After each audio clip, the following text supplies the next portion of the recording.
Hi ಎಲ್ಲರಿಗೂ ಇವತ್ತಿನ ವಿಡಿಯೋಗೆ ವೆಲ್ಕಮ್ ಬ್ಯಾಕ್. ಇವತ್ತು ಏನಂದರೆ ನಾನು ನಿಮಗೆ ನನ್ನ ಫೇವ್ರೇಟ್ ಮತ್ತು ಈಸಿ ಆ್ಯಂಡ್ ಸಿಂಪಲ್ ಮ್ಯಾಗಿದು ರೆಸಿಪಿ ಹೇಳಿಕೊಡ್ತೇನೆ. ಸೊ ನೀವು ವಿಡಿಯೋ ನೋಡಿ ಎಂಜಾಯ್ ಮಾಡಿ. ಫಸ್ಟ್ ಉಂಟಲ್ಲ, ಒಂದು ಪಾತ್ರೆಯಲ್ಲಿ ಸ್ವಲ್ಪ ನೀರು ಹಾಕಿ ಅದನ್ನು ಬಾಯ್ಲ್ ಆಗಲಿಕ್ಕೆ ಇಡಿ ಆಯಿತಾ. ನೀರು ಬಾಯ್ಲ್ ಆಗಬೇಕಂತಿಲ್ಲ, ಲೈಟಲ್ಲಿ ಬಿಸಿ ಆದರೂ ಸಾಕು. ಸೊ ಲೈಟಲ್ಲಿ ಬಾಯ್ಲ್ ಆಗ್ತಾ ಬರ್ತದಲ್ಲ, ಆಗ ಇದು ಎಂತ ಗೊತ್ತುಂಟ, ಮ್ಯಾಗಿ ಹಾಕಿದ್ರೆ ಆಯಿತು. ಈಗ ನೀರು ಬಾಯ್ಲ್ ಆಗ್ತಾ ಬಂತು. ಈಗ ಇದಕ್ಕೆ ಮ್ಯಾಗಿ ಹಾಕ್ತೇನೆ.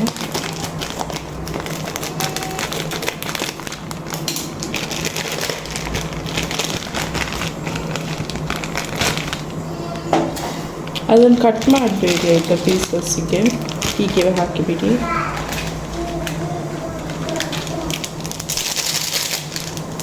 ನಾವು ನಾರ್ಮಲಿ ಹೇಗೆ ಮ್ಯಾಗಿ ಮಾಡ್ತೇವಲ್ಲ ಹಾಗೆಯೇ ಮಸಾಲೆ ಎಲ್ಲ ಹಾಕಿದ್ರೆ ಆಯಿತು.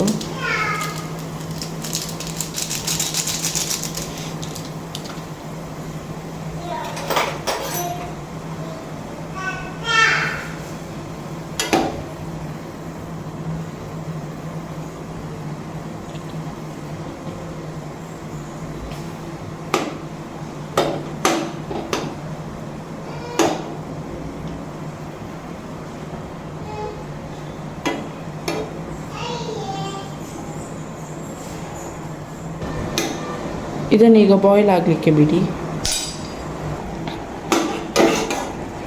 ನೆಕ್ಸ್ಟ್ ಉಂಟಲ್ಲ, ಇದಕ್ಕೆ ಸ್ವಲ್ಪ ಸೋಯಾ ಸಾಸ್ ಹಾಕಬೇಕು, ಸ್ವಲ್ಪ ಹಾಕಲಿಕ್ಕೆ.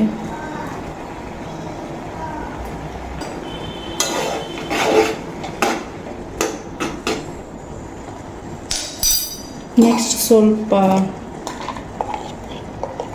ಸ್ವಲ್ಪ ಟರ್ಮರಿಕ್ ಹಾಕಿ,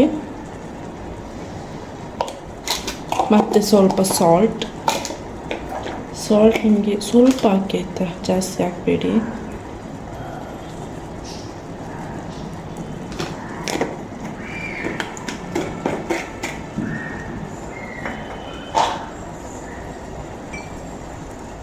ಲಾಸ್ಟಿಗೆ ಸ್ವಲ್ಪ ಪೆಪ್ಪರ್ ಪೌಡರ್ ಹಾಕಿ.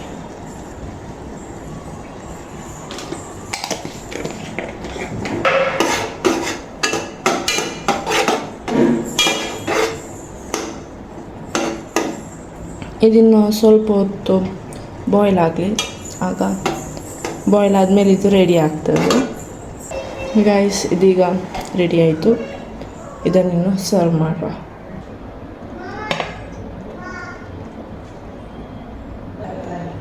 ಗೈಸ್, ಬಿಸಿ ಬಿಸಿ ನೂಡಲ್ಸ್ ಮ್ಯಾಗಿ ರೆಡಿ ಆಯಿತು. ಇದನ್ನು ನಿಮಗೆ ಹೇಗೆ ಬೇಕು ಹಾಗೆ ಸರ್ವ್ ಮಾಡಿ. ಸೊ ಬಿಸಿ ಬಿಸಿ ತಿನ್ನಿ ಮಾತ್ರ, ಆಗವೇ ಒಳ್ಳೆಯದಾಗೋದು. ಸೊ ನಿಮಗೆ ಈ ವಿಡಿಯೋ ಇಷ್ಟ ಆದರೆ ಲೈಕ್ ಮತ್ತು ಸಬ್ಸ್ಕ್ರೈಬ್ ಮಾಡಿ. ಇನ್ನು ನೆಕ್ಸ್ಟ್ ವಿಡಿಯೋದಲ್ಲಿ ಸಿಗ್ತೇನೆ. ಬಾಯ್ ಬಾಯ್.